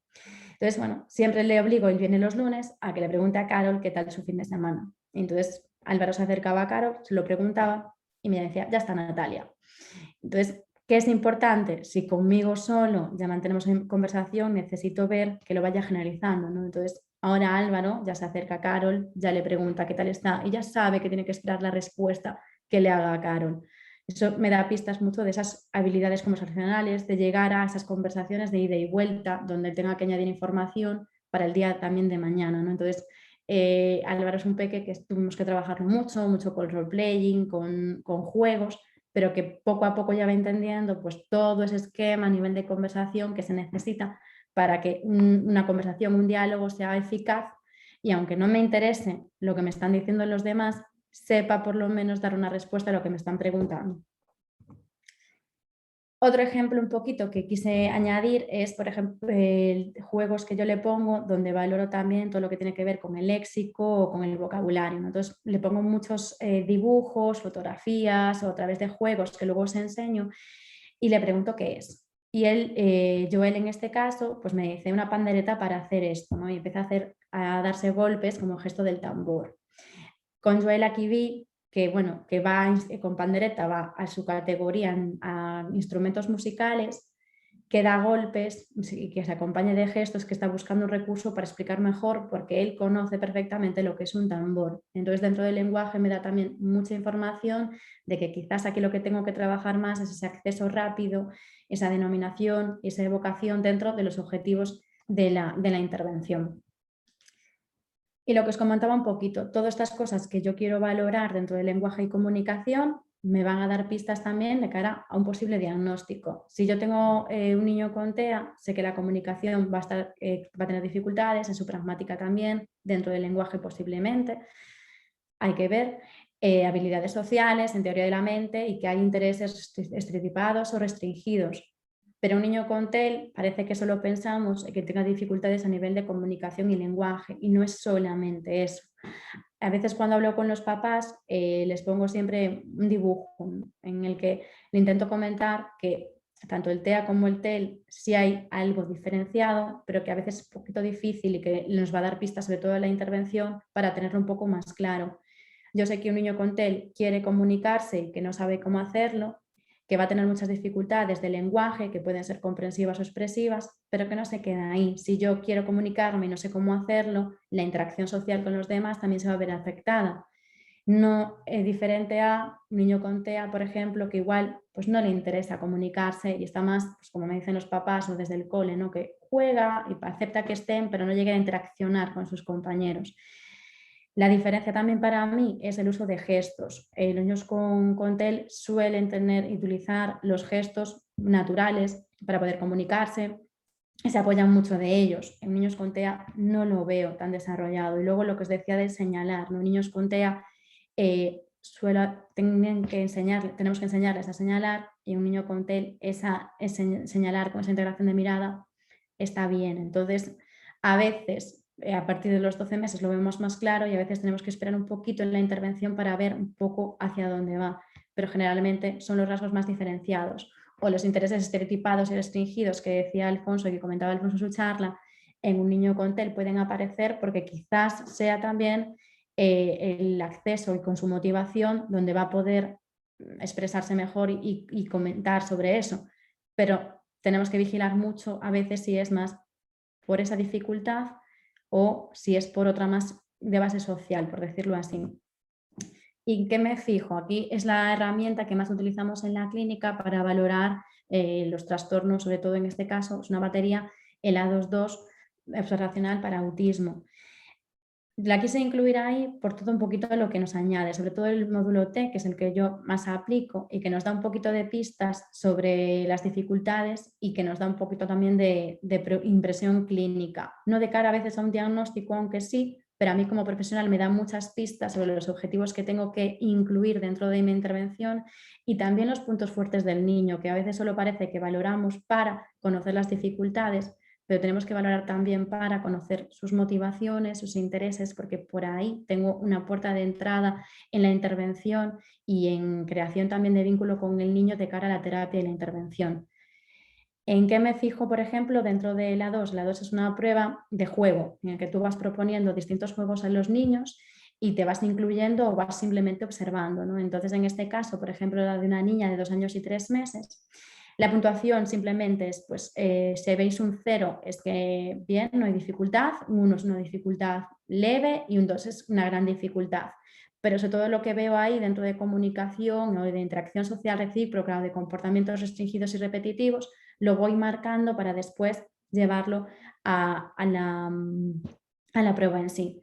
¿Qué ocurre en el A2? Está bien, es una prueba que está muy completa, pero yo me fijo en todo aquello que también os comenté, pues en la comprensión de órdenes, en cómo se expresa y cómo utiliza esas palabras que no dependen tanto o no tienen una relación tan visual, sino que también tienen o depende mucho del contexto comunicativo. Por ejemplo, la respuesta del sí. Responder que sí a una pregunta, sé que es la base de comprender lo que te estoy diciendo, no emitir una ecolalia, porque ahí ya sé que puede haber un error de comprensión en la pregunta que te estoy haciendo, y saber que sí va a depender de que algo me gusta o no me gusta. En este caso va a ser no, pero la respuesta sería no, pero el sí ahí es ese acceso rápido y depende siempre del contexto comunicativo. No digo sí siempre a las mismas cosas. Entonces, como os decía en el vídeo con la familia de Xavi, por ejemplo, la preocupación era que no responde que sí. Y cuando llegó y se tomó chorizo, pues ahí sí hubo una respuesta de sí porque él quería más y ahí salió, ¿no? Entonces, lo que le digo a los papás, siempre tenemos que buscar algo que les motive mucho porque a partir de ahí sabemos que van a disfrutar mucho y que va a responder de forma coherente. ¿Cómo comunicamos y cómo usamos el lenguaje? Bueno, pues a veces tenemos que utilizar sistemas alternativos o aumentativos de comunicación y ahí tenemos, como profesional en este caso, tenemos que saber de todo y tener en cuenta que aunque a mí personalmente igual no me gusta uno en concreto, para un niño o un caso en concreto, pues va a ser su sistema y no puedo cerrar la puerta a que llegue a él. Entonces, vamos a imaginar todos que tenemos un niño con un diagnóstico de TEA y aquí quise incluir lo de no verbal, pero una pregunta que hacéis durante esta semana a Alfonso. No verbal a mí no me quiere decir nada, es decir, solemos separar niños verbales como no verbales, pero yo tengo que valorar si hay una comprensión de lo que le estoy diciendo o no y si él busca herramientas para poder expresarse de alguna forma. A veces pensamos es un niño no verbal y llegan aquí y nos hacen un dibujo enorme. Digo, ¿dónde está lo no verbal? Se está dibujando y está accediendo a su vocabulario, ¿no? Tenemos que intentar romper un poco eso de meterlos ahí en cuanto a que no verbales, que no tienen ningún tipo de acceso a vocabulario ni a palabras y ya está. ¿Por qué sistema o modelo puedo empezar a comunicar? Pues depende. Depende de la observación, depende de lo que le motive y depende de las capacidades también que él tenga.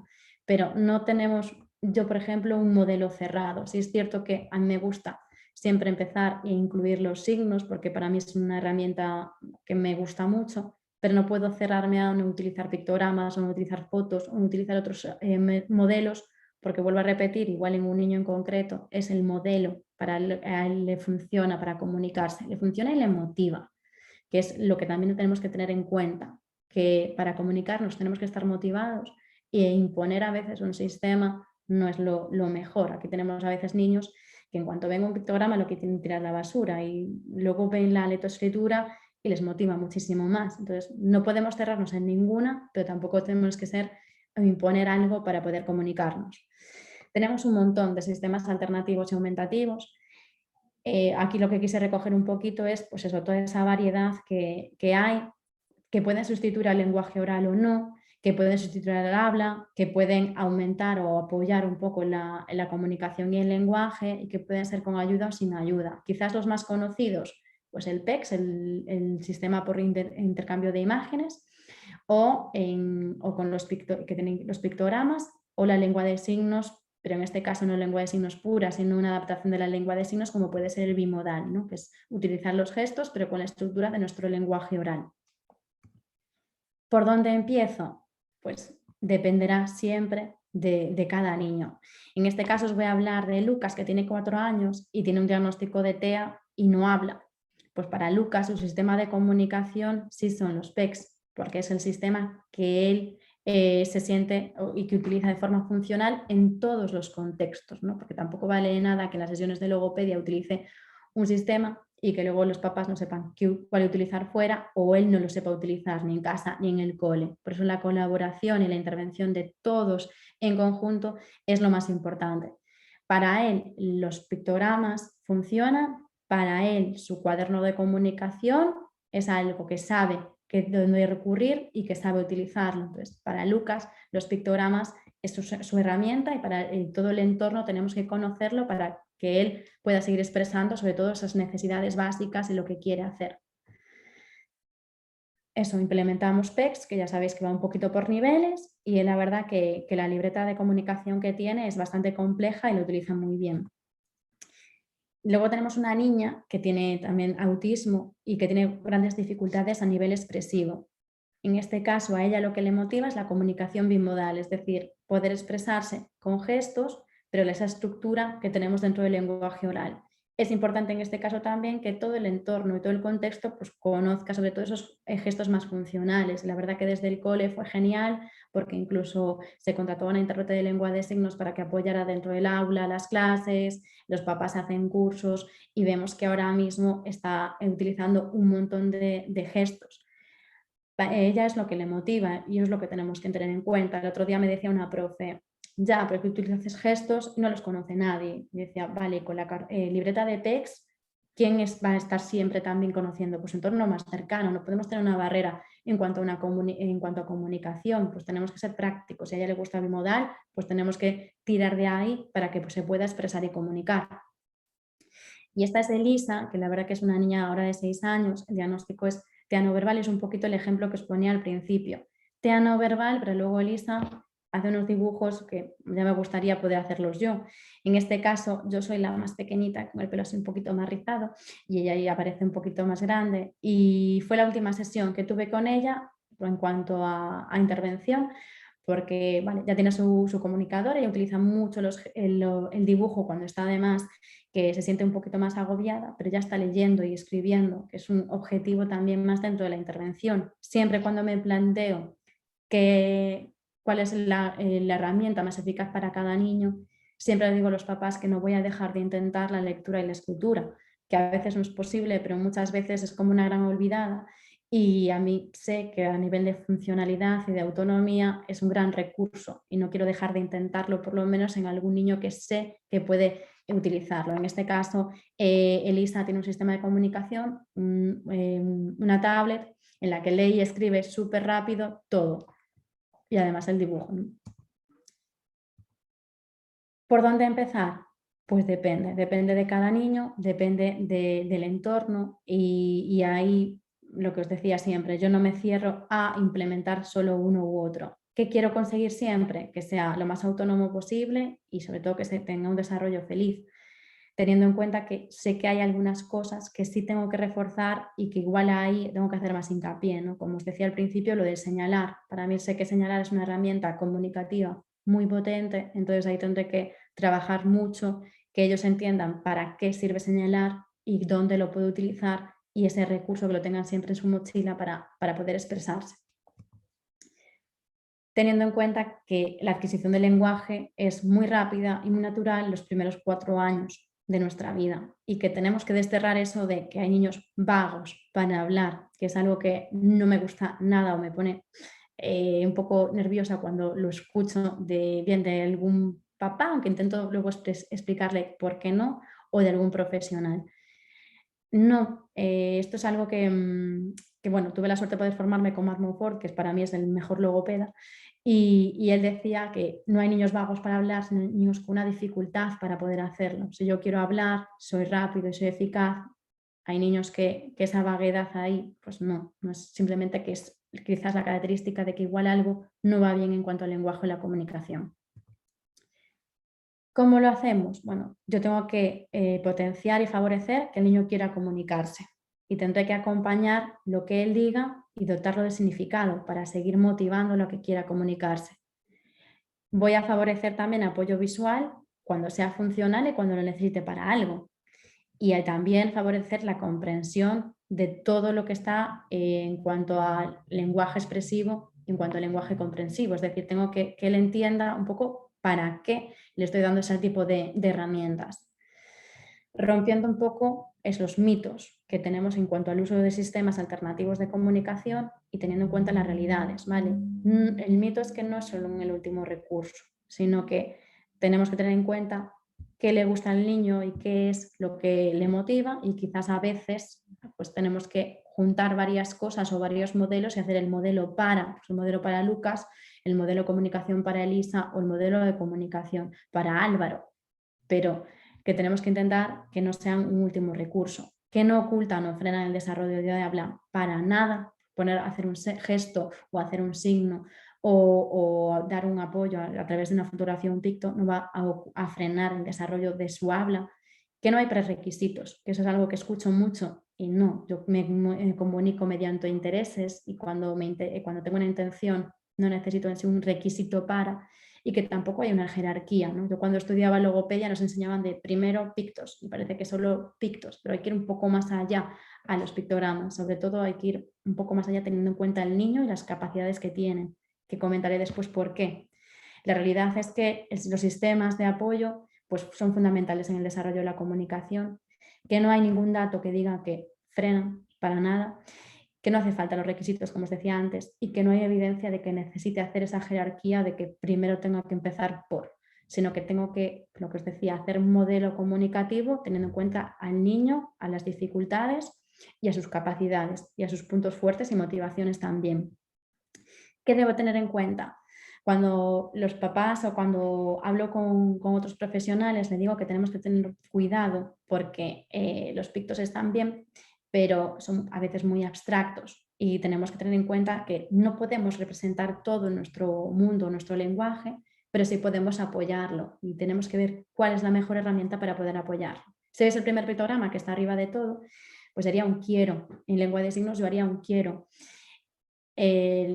¿Qué quiero incorporar? Pues a veces yo no tengo el picto cerca y me sale más natural hacer esto muy rápido y en un contexto en el que estoy jugando también muy rápido con el niño, entonces yo estoy apoyando sin necesidad de coger el picto y romper. Para mí es más práctico y más cómodo, mejor o peor, dependerá del niño, hay veces que sí necesito apoyar con el pictograma. Pero sí que tengo que tener en cuenta que la abstracción también o la simbolización de los pictogramas o de los dibujos que yo quiero incorporar, tengo que tenerlos muy en cuenta teniendo en cuenta la capacidad del niño. Hay niños que esa representación no la comprenden. Que puede aparecer un aprendizaje más por repetición, puede ocurrir, pero hay otras que no. Entonces tenemos que ir un poquito más allá con ese uso también de los pictogramas, ¿no? O el chocolate, que igual a estas horas ya me entran ganas, pero por poneros un ejemplo con Vera, Vera es una niña que le gusta muchísimo el chocolate, que el pictograma de chocolate no lo comprende, pero la foto del chocolate que a él le gusta y la marca sí, y a través de ahí sí lo pido. Entonces, no hace falta tener miedo a, bueno, si utilizo pictogramas, solo pictogramas, sino que igual puedo tener el pictograma de quiero y la foto de chocolate, o el gesto de quiero y la foto de chocolate, o la combinación de los dos signos. Pero ahí va a depender de la capacidad de cada niño para simbolizar y abstraer también la información que yo le presente de forma visual. Me gusta tocar lo de audición también porque es algo que noto que a veces se nos escapa, aunque sí es cierto que bueno, contamos con mucha información a través de que todo lo que interfiere la audición dentro de nuestra comunicación y del lenguaje.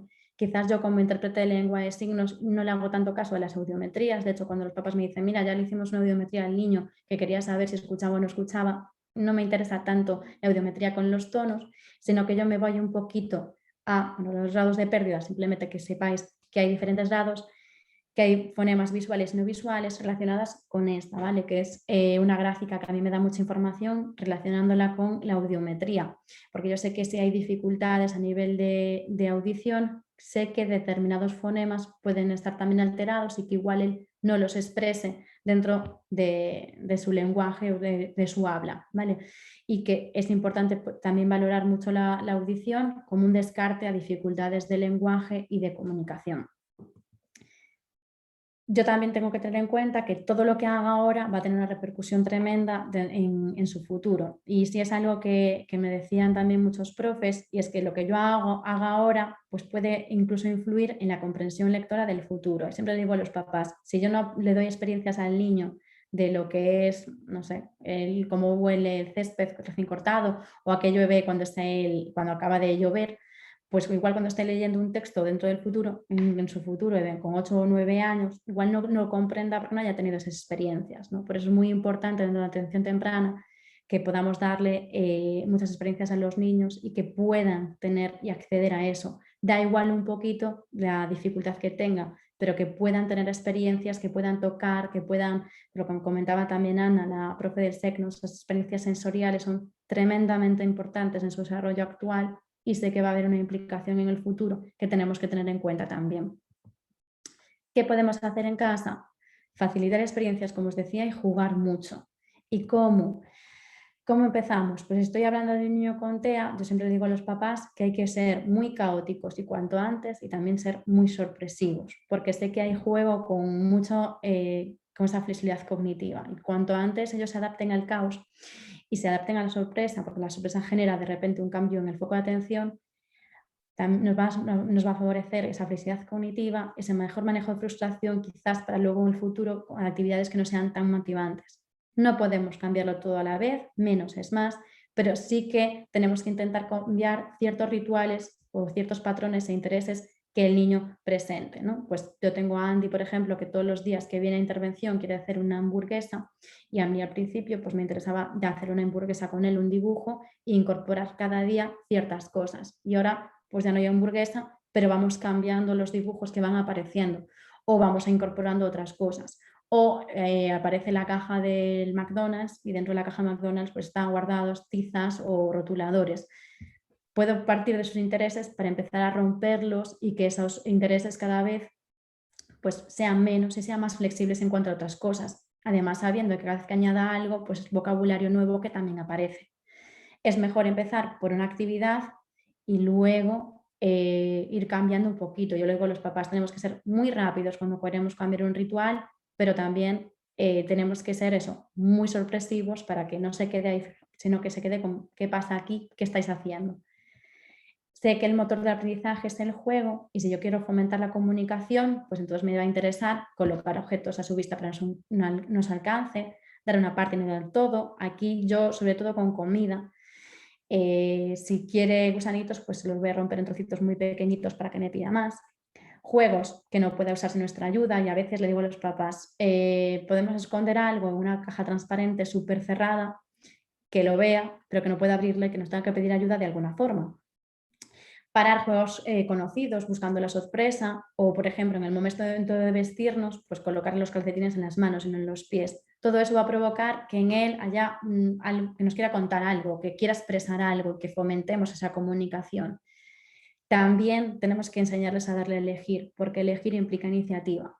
Entonces, si yo sé que está señalando, pues igual me interesa incorporar dos cosas al principio, una que le guste mucho y otra que no le guste muy poquito, para que sepa que cuando tengo dos cosas a cuál tengo que ir, pero después tiene que saber elegir entre dos, porque ahí ya va a implicar otras muchas cosas que sé que también son importantes, pues dos cosas que me gustan mucho, pero cuál quiero un poquito más.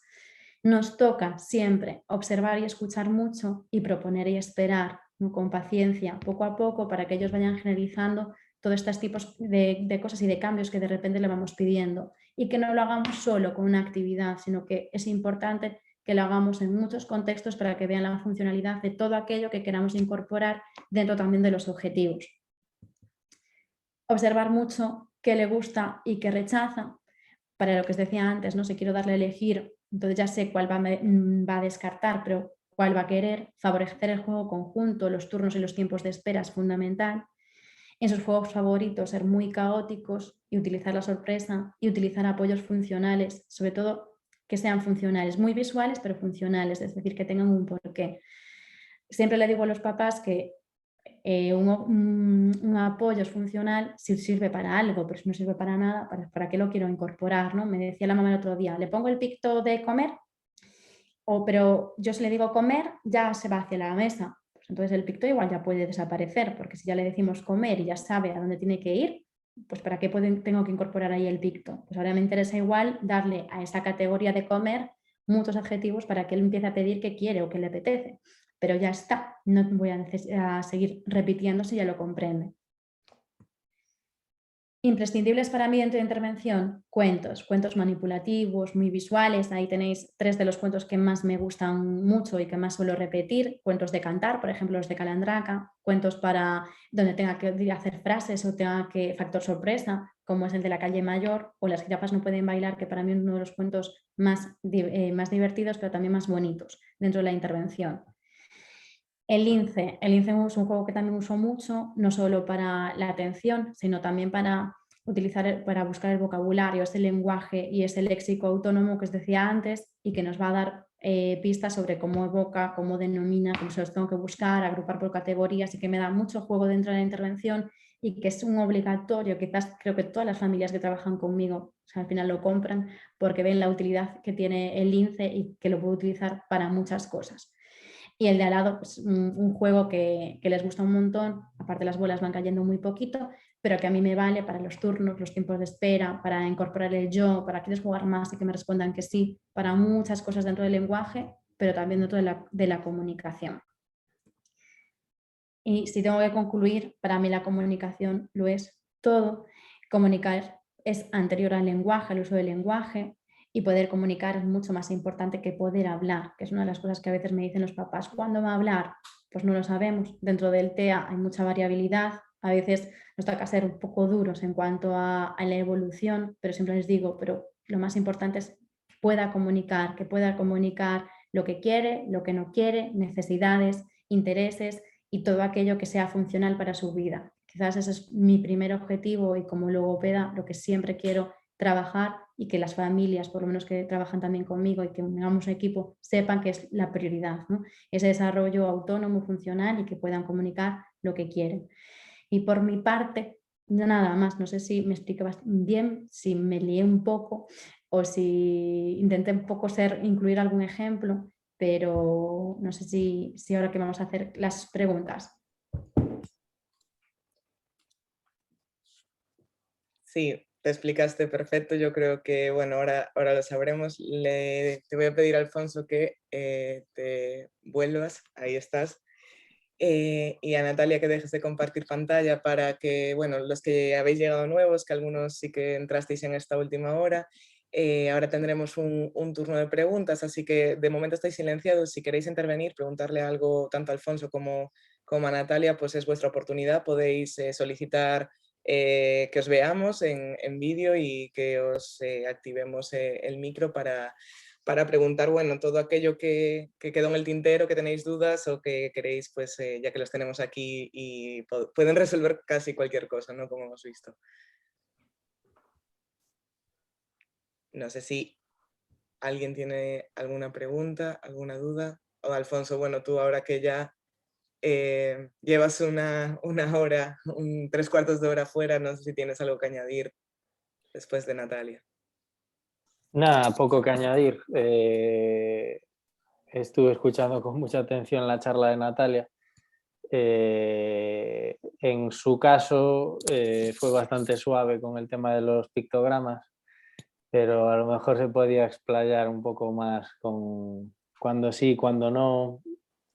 La logopeda que no usa pictogramas, ¿qué nos puede contar de todo eso? Cuando sí, cuando no, cuando sean útiles sí, cuando no sean útiles pues no, pero no siempre es la primera opción el pictograma. Algo que comentamos en alguno de los directos, bueno, y en la ronda de preguntas también. Nosotros siempre en neurodesarrollo hay dos palabras que creemos que no se deben usar nunca. Una de ellas es siempre y otra nunca. Y en este caso el tema del siempre pues es, pues los niños con trastornos del espectro autista siempre hay que utilizar pictogramas. Pues no, en los niños con trastornos del espectro autista nunca hay que utilizar fármacos. Pues no. Habéis visto cuál es la complejidad de este tipo de problemas, que hay distintos sistemas que interaccionan entre sí, o sea que es algo mucho más complicado que reducirlo a utilizar pictogramas o utilizar unas cosas u otras. Y es el paradigma y por eso generan tanto interés de algo que tiene que ser multidisciplinar, que un profesional solo no puede abordar la complejidad de este tipo de trastornos. Bueno, parece que no se nos anima a nadie, tenemos ganas de ir de aperitivo. Así que nada, si es la última oportunidad, os damos un minuto. Si nadie interviene, pues otra vez muchas gracias por esta semana. Deciros que también pues estas jornadas han sido grabadas y las colgaremos para que todos aquellos que habéis participado y queréis pues, compartirlas o recomendárselas a alguien que las quieran ver, pues van a estar disponibles en nuestras redes. Y tenemos ya, mira, un mensaje en el chat. Gracias, dice María Dolores. Muchas gracias a ti por tus palabras, que le encanta todo el contenido. Su peque tiene 3 años y medio, empezamos cuando tenía 18 meses con neuro, logopeda de atención temprana, terapia ocupacional y trabajando toda la familia. Empezó a hablar hace 1 año y mi pregunta es, ¿siempre es necesario medicar? En nuestro caso no se medica. Alfonso, No, ¿cuál es para ti? no es necesario. En tu caso que comentas, ¿no? Empecé con 1 año y medio, ahora tiene 3 años y medio y empezó a trabajar logopeda, atención temprana con terapia ocupacional y con una supervisión neurológica. Pues ese es el típico caso de éxito, entre comillas, de detección precoz, intervención temprana y conjunta sobre las especialidades que tienen que actuar sobre esto, y ahí sí que no hay ninguna indicación de utilizar ningún fármaco, la evolución es buena. Nosotros solo planteamos la utilización de fármacos. Yo me centré mucho con el tema comorbilidades, ¿no? Es decir, no tanto para un medicamento para que hable o para que se concentre, no, es simplemente en algún momento del desarrollo, pues a lo mejor esos síntomas de irritabilidad o el no saber cómo manejar la frustración produce un impacto negativo, por ejemplo, para seguir las sesiones de terapia mismamente. Pues eso al final, si tú consigues revertir ese momento puntual, a lo mejor utilizando un fármaco que, vuelvo a repetir, está probado y se ha utilizado y que sabemos cómo impacta en el niño, pues a lo mejor tú consigues revertir en ese momento puntual y luego retirarlo. En el caso de tu niño, pues enhorabuena y a seguir lo que estáis haciendo ahora mismo, que es lo que hay que hacer. Ya ahí sí que no hay nada que hacer, o yo no tengo nada que hacer más, salvo daros la enhorabuena. No sé si Natalia quiere añadir algo más. No, en cuanto a atención temprana, la verdad que el equipo es genial porque engloba todo y sobre todo engloba a todo el niño, ¿no? Que a veces pensamos que lo tenemos que separar por áreas o por profesionales y no es así. O sea, que está bien. Estupendo, entonces. Bueno, no sé si después de María Dolores alguien más se anima a preguntar. Damos ahí 30 segundos y mientras, bueno, podemos ir ya avanzando, que como decía Alfonso al principio, tenemos dentro de la campaña Nadie es normal, que la verdad que os ha gustado mucho el nombre, cosa que nos alegramos un montón, porque es totalmente cierto y todos lo sabemos que la normalidad es algo pues, muy subjetivo. Pues iremos programando distintas semanas, ya que si esta os ha gustado, pues nos lo podéis hacer llegar, nos lo podéis comentar y programaremos más, como decía Alfonso antes, sobre TEL, sobre TDAH, sobre, bueno, decirlo vosotros que sois los expertos, yo al final hago lo que me indican. Comentan ahí que cómo se actuaría en el caso de que no fuese detectado en una edad temprana. Bueno, pues ahí tenemos más problemas en el sentido de que nosotros siempre hablamos de ventanas de oportunidad, ¿no? Entonces, en los momentos precoces del desarrollo del niño es cuando nosotros tenemos más plasticidad neuronal, que es un término que se utiliza mucho, pero que no sé si la gente lo utiliza adecuadamente, que quiere decir que nosotros podemos compensar con otras áreas del cerebro pues determinadas áreas cerebrales que no están funcionando de la manera que tienen que funcionar, ¿no? Entonces, si no estoy desarrollando adecuadamente mi intención comunicativa o mi lenguaje, pues yo puedo organizar un entrenamiento en etapas precoces para intentar que otras áreas cerebrales puedan compensar esa situación deficitaria. El ejemplo que nos ponía María Dolores era un niño de 1 año y medio y que se ha trabajado muy bien desde el principio quien tenía que trabajar y que hemos conseguido un lenguaje ahora a los 3 años, ¿no? Incluso antes, ¿no? A los 2 años y medio, por dice desde hace un año. Si nosotros la detección la realizamos de manera tardía, pues hemos perdido esa ventana de oportunidad que tenemos para que trabajar en ese cerebro en desarrollo. Pero eso no quiere decir que esté todo perdido. Nosotros vamos a poder conseguir mejorías significativas rápidamente, pero no podemos volver atrás en el tiempo y hacer la terapia que tendríamos que haber hecho previamente. Por eso ayer, y lo comentaba la familia de Xavi también, y lo recalcaba mucho Ana decía que una frase que yo repito con frecuencia, que es: prefiero pasarme de frenada que quedarme corto, porque así aprovecho ese momento de plasticidad neuronal, y si luego yo le tengo que dar el alta al niño a los 6 meses o al año, que nos ha pasado, pues genial, estamos todos contentos, los padres, yo y el niño. Pero si lo achacamos a lo que decía Natalia, la vagancia, ¿no? Pues ya hablará, pues es muy vago, ya se verá. Ahí estamos perdiendo un tiempo que al final el tiempo son neuronas, o sea que cuanto antes mejor. Bueno, tenéis por aquí un saludo de Pepe y familia. No sé si os Sí, suena. Pepe, pues mira, yo ahora mismo estoy en la casa de Pepe, que es un amigo mío, y me está dando cuenta que es que todos los Pepes que conozco son como súper riquiños, y Pepe y su familia, la verdad es que es otra familia a la que le tenemos muchísimo cariño y que precisamente los vimos la semana pasada y les mandamos un saludo desde aquí. Pues nada, Rubén y Marian os dan las gracias y la enhorabuena. Yo creo que ya, mira, están ahí, estamos a menos cuarto, que se me cuela el audio. Podemos dar por concluidas las jornadas. Nada, muchas gracias a todos, como decíamos, y a disfrutar de lo que queda de Semana Santa, que nos ha coincidido ahí la semana de autismo con la Semana Santa, pero bueno, es necesario hablar de esto y la verdad, siendo una semana complicada como ha sido esta Semana Santa, que todos podemos estar más de vacaciones y más fuera, la acogida ha sido muy buena y eso sí que lo tenemos que agradecer de nuevo.